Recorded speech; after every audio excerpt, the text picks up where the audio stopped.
Olá, tudo bem? Vamos a mais uma mensagem dos escritos bíblicos e o tema deste vídeo: a nossa pátria está nos céus, de onde aguardamos o Salvador. Por que a religião não entendeu isso? É verdade, que aguardamos o Salvador e eles ficam por aí. Jesus está voltando, Jesus vai voltar. E ficam alardeando isso pelos quatro ventos, pelas nações, aos missionários. Eles vão para outros países, outras nacionalidades e pregam. Não, nós temos que anunciar o evangelho porque Jesus está voltando. Nós temos que adiantar a pregação do evangelho que Jesus está voltando.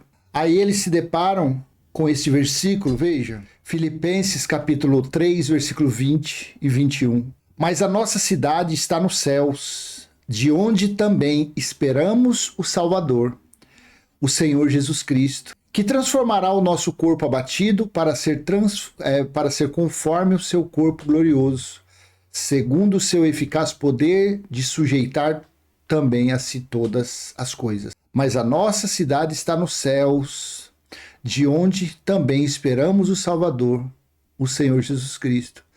Então, em cima desse versículo 20, eles não respeitam a época, eles não respeitam os acontecimentos. E pega esse versículo 20 de Filipenses 3, fala, não, está escrito, Paulo falou que nós estamos aguardando. Só que eles não conseguem entender que Paulo falou isso há quase 2000 anos atrás. Depois de Paulo, que pregava o evangelho da graça de Deus, que pregava a sã doutrina para os gentios, Paulo não alcançou o evangelho eterno. Paulo não alcançou o juízo de Deus. Paulo não alcançou a parousia. Paulo não alcançou a cobrança de contas que Deus fez aos israelitas no ano 70. Paulo não alcançou a escatologia consumada. Seja inteligente, seja racional, não seja um religioso. Não tenha sua mente concretada, sua mente bloqueada pela religiosidade. Comece a ler e comece a procurar entender a contextualização, as épocas, para quem foi escrito. Nos dias de Paulo, Jesus não tinha voltado ainda. Ele disse, Tessalonicenses 4, e nós, os vivos, seremos arrebatados. Ele disse, quando soasse a sétima trombeta, a última trombeta, ele disse, ao ressoar da última trombeta, nós seremos arrebatados. Primeiro, os que morreram em Cristo, e depois nós, 1 Coríntios 15, do versículo 20 em diante. Só que tudo isso, você tem que entender que foi nos dias dele. Ele falou isso no ano 50, o ano 65. O juízo, a volta de Jesus como juiz para julgar os israelitas se deu no ano 70 DC.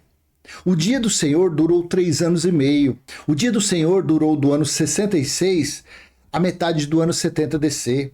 Jerusalém foi cercada, foi sitiada pelos romanos no ano 69, no mês de julho, e findou no mês de agosto. Porque se assim está na profecia de Ezequiel 5, 4 e 5. Então, se você pegar isso daqui, sem o entendimento de outras passagens do que Jesus falou, você fica no engano. Aí eles falam, não, mas em Atos também está escrito assim, Atos 1, 10 e 11, eles falam isso aqui. Atos 1, versículo 10 e 11. E estando com os olhos fitos no céu, enquanto ele subia, eis que junto deles se puseram 2 homens vestidos de branco, os quais lhe disseram, homens galileus, por que estáis olhando para o céu? Esse Jesus que dentre vós foi recebido em cima no céu, há de vir assim como para o céu o viste ir. Aí eles pegam isso aqui, não, mas Jesus ainda vai voltar, porque está escrito, os anjos falou para os discípulos, que do mesmo jeito que viram, os discípulos viram subindo. Só que vem cá, quem escreveu o livro de Atos foi Lucas. Lucas escreveu fatos que chegaram ao conhecimento dele. Ou você acredita que Lucas esteve em todos os locais onde aconteceram? Não. Ele escreveu um livro. Ele escreveu passagens que alguém falou. Esses 2 versículos aqui, quem é que viu esses 2 homens? Quem viu? Os discípulos aqui falou para o escritor de Atos, Lucas. Um dos discípulos que viu os 2 homens vestidos de branco, 2 anjos. E aí? Você coloca suas fichas, todas as suas fichas nisso daqui? Você coloca tudo isso? 2 homens, 2 anjos falando? Estevão, quando foi apedrejado, Lucas viu? Ananias, quando teve um infarto, morreu? Quando Paulo esteve no Sinédrio, Lucas viu? Quando Apolo esteve pregando para os judeus de uma forma eloquente, de uma forma de um conhecimento absurdo do Antigo Testamento, Lucas viu? Aí eles pegam isso aqui no literal e falam, não, ele vai vir. Mas ele vai vir no quê? Na reencarnação? Ele será reencarnado no quê? Num europeu? Num africano? Num brasileiro? Num argentino? Isso daqui, depois disso a vida seguiu. Depois disso aqui veio Paulo com a revelação da graça que ele recebeu. Não ficou parado isso aqui. Isso aqui teve sua época. Isso aqui foi logo nos dias que Jesus foi assunto ao céu. O Espírito voltou para o reino celestial, para o reino espiritual. Muitas outras coisas se sucederam depois disso. Apocalipse 1:10. Isso aqui Paulo não presenciou. Isso daqui Paulo não participou dessa época, que isso aqui aconteceu no ano 70, ou no ano 69, ou no ano 66. Foi durante o dia do Senhor. Assim disse João em espírito: eu fui arrebatado no espírito no dia do Senhor, e ouvi de trás de mim uma grande voz como de trombeta. O escritor Lucas de Atos, se é que ele escreveu, o doutor Lucas, Paulo, nem ambos não alcançaram o dia do Senhor. Aí você vai falar, não, mas eu sou estudante da teologia e nas minhas bíblias de estudo, no rodapé, o dia do Senhor é domingo. Mentira! O domingo, que está em Atos, que está em Coríntios, era o primeiro dia da semana. Que os irmãos se reuniam para partir o pão, que era costume deles, para partir o pão e recolher as ofertas para enviar aos pobres de outros lugares. Era no primeiro dia da semana, não no dia do Senhor. Porque esse dia do Senhor é a chave do conhecimento de todo o Apocalipse. Você tem que aprender, você tem que entender o que significou no dia do Senhor. Em vários vídeos meus eu falo isso. Uma das primeiras coisas que eu tive conhecimento, que Deus me deu conhecimento, foi sobre esse dia do Senhor. Aí eu comecei a entender o livro do Apocalipse. Para que foi escrito o livro do Apocalipse? Então, nem o escritor Lucas esteve aqui, nem Jesus de Nazaré em carne esteve aqui, nem Paulo, nem Barnabé, nem Pedro, nem Tiago. Somente João foi mantido vivo para essa situação. Lucas 21, 22, João capítulo 21, versículo 22. Somente João foi mantido vivo para o dia do Senhor. O que significou o dia do Senhor? Veja, Amós, capítulo 5, versículo 18 e 20. Esse dia do Senhor, em todas as profecias, Malaquias 4, tudo fala a respeito desse dia do Senhor. Que era o dia do juízo, era o dia da vingança, era o dia da cobrança de contas. Amós 5, 18 ao 20. Ai daqueles que desejam o dia do Senhor. Para que quereis vós este dia do Senhor? Será de trevas e não de luz. É como se um homem fugisse de diante do leão e se encontrasse com ele o urso, ou como se entrando numa casa, a sua mão encostasse à parede e fosse mordido por uma cobra. Não será, pois, o dia do Senhor trevas e não luz? E escuridão sem que haja esplendor? Veja o que o profeta Amós falou. Livro terrível, dia do Senhor. Então, se você não entender o que significou esse Apocalipse 1:10, você não vai entender Filipenses 3, versículo 20. Mas a nossa cidade está nos céus, correto? No reino celestial. Pode ver que é nos céus. Céus, 3 céus. 3 céus. De onde também esperamos o Salvador, o Senhor Jesus. Paulo aguardava, Paulo esperava, Paulo acreditava que estaria vivo quando Jesus voltasse para julgar os israelitas, porque Paulo conhecia as profecias. Paulo conhecia Amós, Joel, Malaquias, capítulo 4, Sofonias, Lamentações. Paulo conhecia o Deuteronômio 28, a partir do versículo 53, que o quê? Que aconteceria o juízo. Por isso que ele falou, quando ressoar a última trombeta, foram tocadas 7 trombetas no livro de Apocalipse. e foi tocada a sétima trombeta. Então Paulo acreditava que poderia estar vivo na volta de Jesus. Porque ali, nos dias deles, o bate-papo, o trelelê deles, era que o juiz já estava às portas. Era que Jesus já estava voltando. Então, se você tem que procurar entender o dia do Senhor. O que significou o dia do Senhor? É isso que não entra na cabeça de um religioso. É isso que não entra na cabeça de um pregador. Não. Ele pega esse versículo, sem respeitar a época, e fala, não, está escrito, Paulo falou. Claro que ele falou. Estou sendo prolixo para ver se você consegue entender. Mas a nossa cidade está nos céus, de onde também esperamos o Senhor, o Salvador, o Senhor Jesus Cristo. Esperamos. Quer ver na Nova Almeida Atualizada, como está esse versículo aqui? Veja. Pois a nossa pátria está nos céus, de onde também aguardamos o Salvador, o Senhor Jesus Cristo. Então você tem que entender a contextualização, você tem que respeitar as épocas. Por quê? Aí você fala assim, e como que você sabe? Bom, eu sei porque eu acredito no escrito. E João fala, eu fui arrebatado no Espírito no dia do Senhor. Então o dia do Senhor, eu fui procurar saber o que significava o dia do Senhor. O dia do Senhor foi um dia de trevas e não de luz. Foi como aqui, o dia do Senhor. Para que quereis vós esse dia do Senhor? Será de trevas e não de luz. Que sentido tem os doutores colocar na Bíblia de estudo que é domingo? Que tem? Fica provado que o dia do Senhor nunca foi domingo. O dia do Senhor foi isso aqui. Foi o juízo. Foi a cobrança de contas. Foi a vingança de Deus. Foi o dia da ira de Deus. Assim, aí você pega um versículo desse que Jesus falou, Mateus 24, 34... Em verdade vos digo que não passará esta geração sem que todas estas coisas aconteçam. Eu acreditando no escrito, eu acredito que Jesus então falou que se você ler se você ler todo o capítulo 24, as coisas que precederiam, as coisas que iriam acontecer até acontecer isso aqui.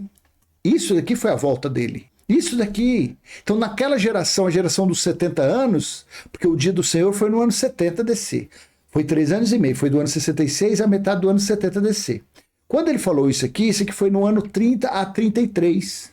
Então, dali a 37 anos, aconteceu o fim dessa geração.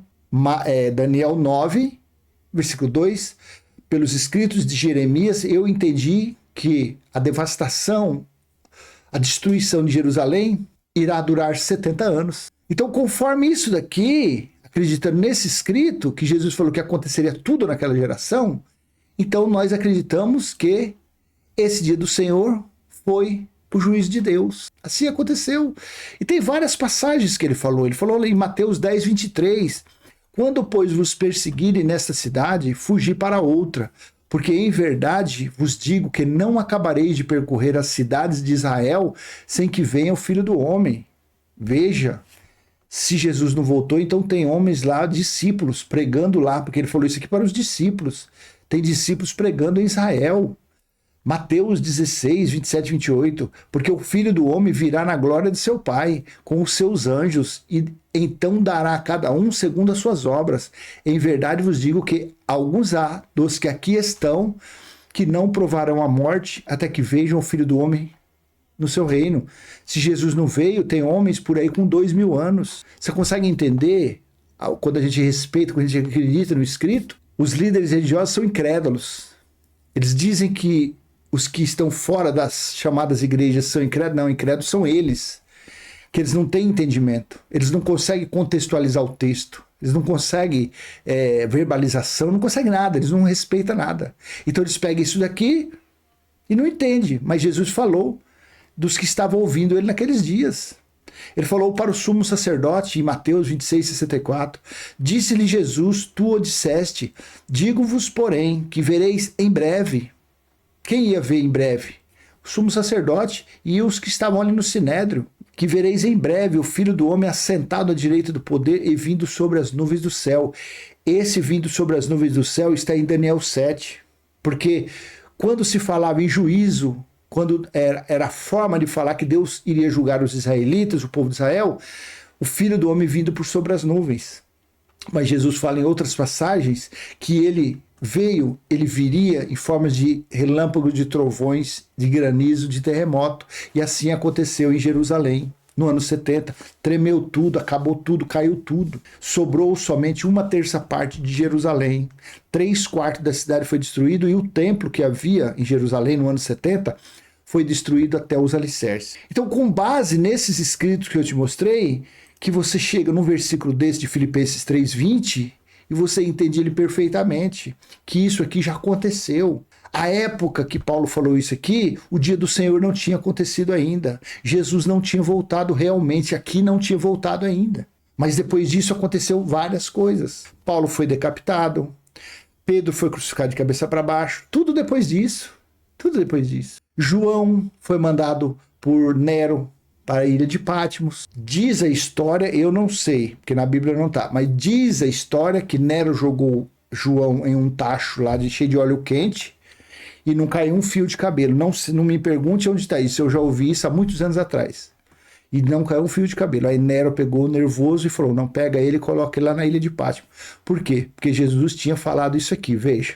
João 21:22. Disse-lhe Jesus, se eu quero que ele fique até que eu venha, que importa a ti? Segue-me tu. Se você colocar isso aqui na NVI, olha como que é lindo esse versículo na NVI, quer ver?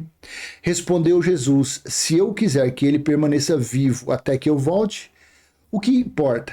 Quanto a você, siga-me. Por isso que João foi mantido vivo para escrever, no dia do Senhor achei-me no Espírito. Então no dia do Senhor, João estava de braço aberto esperando isso daí. Então você entendeu? Quando você consegue ter a sensibilidade da contextualização, o entendimento dos escritos, quando você acredita, aí você vê, fala, meu Deus, então Jesus já voltou mesmo.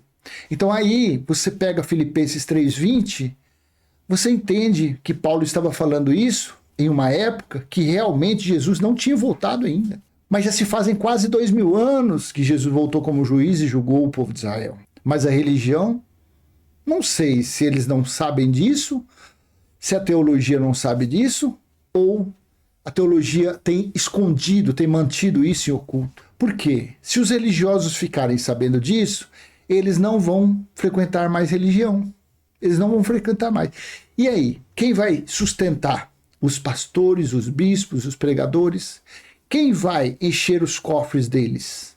O que você acha? Se eles ficarem sabendo da verdade. Então, por isso que nós chamamos essas chamadas igrejas de casa de fraude, de mentira, de engano. Eles vivem, o pilar deles é a mentira, o dízimo, que é outra mentira, o diabo, que é outra mentira, que não existe diabo como ser, e que mais? Que mais? Pão e suco, doutrinas de homens, é o que são estabelecidos nesses lugares, nesses CNPJs religiosos.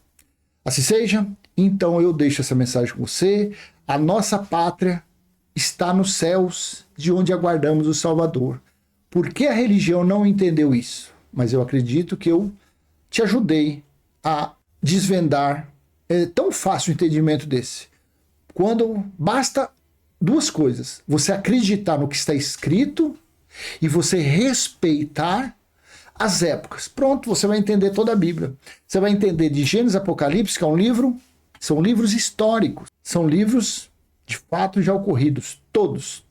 Não sobrou nada. Lucas capítulo 24, Jesus falou para os discípulos, era necessário que se cumprisse tudo a meu respeito, nos escritos dos profetas, dos salmos e da lei.